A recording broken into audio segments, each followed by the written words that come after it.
Only a few weeks ago there was a major exhibition in the hall here, which was really well supported. It had a huge amount of historical background to it, some wonderful photographs and articles and depiction about what the swag is all about.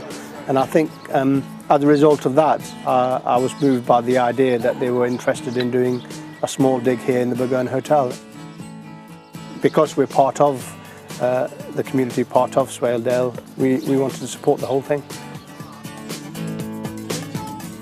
I've been aware of the swag for some time, ever since purchasing the Burgoyne IT, and I think it's important to also state at the beginning that it's a whole community involvement.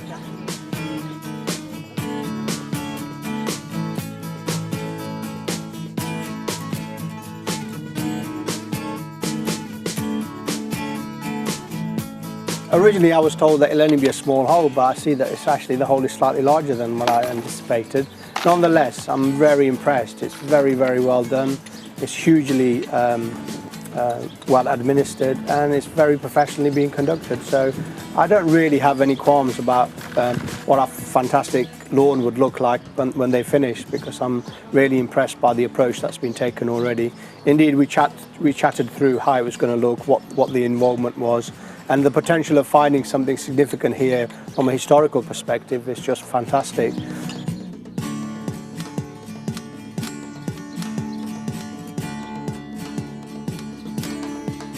This is day 2 of the Swaledale Big Dig, and again we're blessed by the weather, which is actually better than yesterday. On the green, our cameraman tries to get the kids involved with the presentation. This is a piece of work, Flint. At least someone's been brave enough to have a go. The SWAG junior archaeologists are helping excavate a new pit. Right, junior archaeologists, what do you think we've got? Hands in? A Roman road? Or somebody's cobbled the green? Maybe the old marketplace. I like that, the old marketplace. Only a short distance under the turf, they've turned up an interesting feature.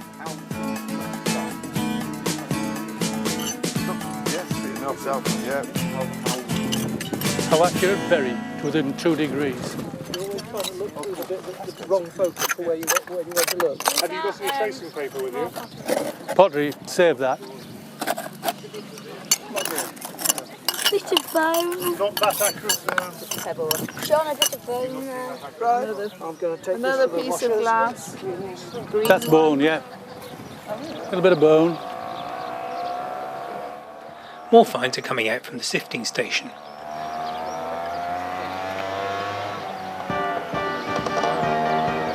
Nothing really significant. Just the usual suspects found in the topsoil of a green that's been in use for centuries.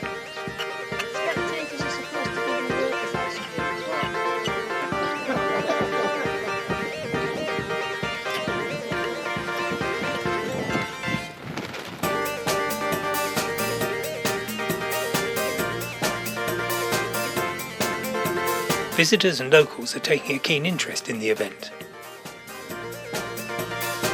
Well, not everyone.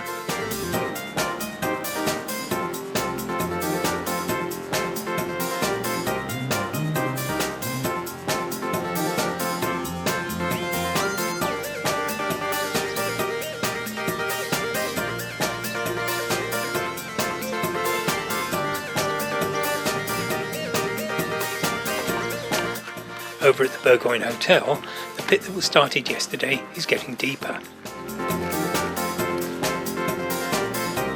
Unfortunately, in spite of all the work, there's not a lot of significance being revealed.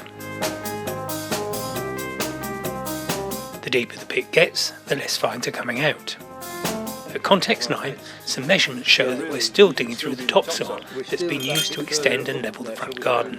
That's what it's actually sloping up, which it probably did. They built a wall there to level it, and just put it straight on top of. That's a piece of tile. See, we're still getting stuff like this out of the so-called... Is it? Oh, I tell you what, hang on. There, Mr. Geologist. First word is chert. Has it been cut there and just broken like that? Well, it looks good, doesn't it? But I think it's just been broken like that. Yeah. I guarantee the Burgoyne had the best quality soil. Yeah. That hole there, you want bigger? I mean, it does beg the question. If you haven't hit the clay, it does beg the question.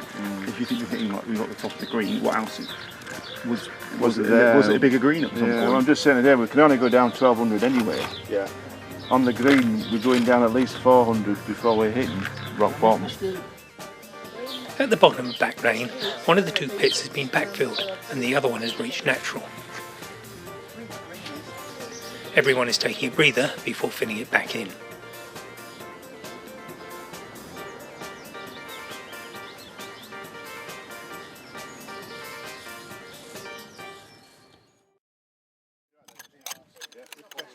Is anybody just measuring that up for you rather than eyeballing it? No, I mean, it's just a picture. Well, I need it a bit more accurate than quick dirty, this one. Well, because it's a feature. Have you got another rule? Yes, there's one over there. Unless you've already got it.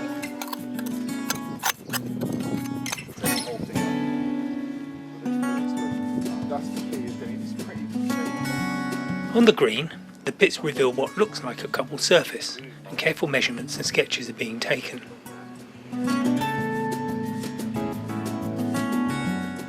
Once this is done, the decision is made to take up the stones to see what lies underneath it.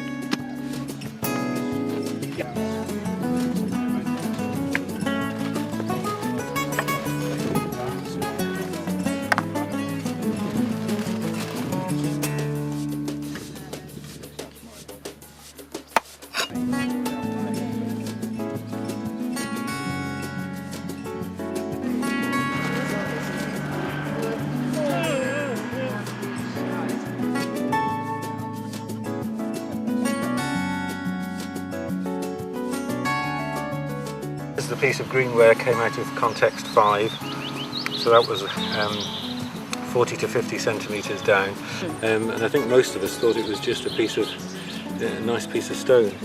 So that was one thing. There's a piece of clay there which may be burnt clay, or may even be something like a piece of iron, and that needs a bit more analysis.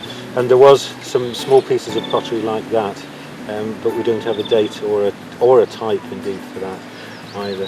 One or two nice bits of what I think are chert, but whether they've been handled by man, we're not too certain. There's a possibility that one has been.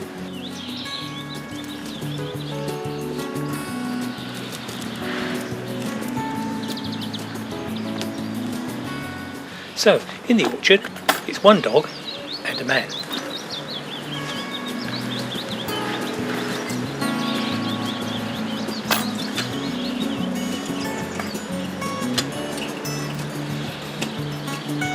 It may take half a dozen enthusiastic people to dig a pit, but backfilling it can be a lonely job if the people are needed elsewhere.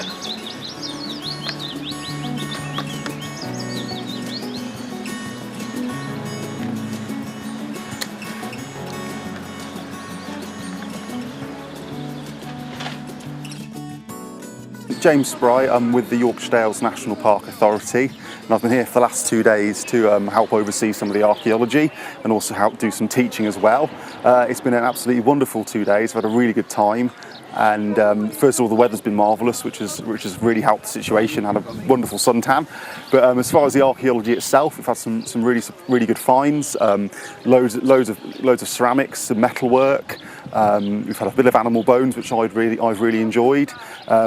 So I think at the moment it's starting to really show, hopefully when it's all put together, kind of some of the changes that have gone on through the village over the last few hundred years. We've also found within the green itself, we found an old cobble surface layer which we think ties into the original kind of use of the greens, or potentially a pathway going through, that's been a really nice feature find. I think probably the best feature find we've had over the weekend. And I think also kind of from the involvement element, I think certainly the swag group themselves have obviously done a really good job. It's been really well organised. I think everyone seems to be really happy with the end result, which is important. It helps build confidence with the group and the project itself. I think as far as the public being involved, again, everyone seems to have had a really good time. All the kids have really engaged themselves really really well, which is obviously a big bonus to the project. They've all had a good time, they've all been willing to muck in and dig. Parents have come along as well. They've got just as involved in the children. They've done a lot of the washing, they've looked at the finds. We've had some local expertise. They've also offered some of their knowledge onto the finds themselves, which has been really good. So it's not just been the archaeologists talking about what's been found, it's been members of the public have been offering something as well, which has been a real bonus.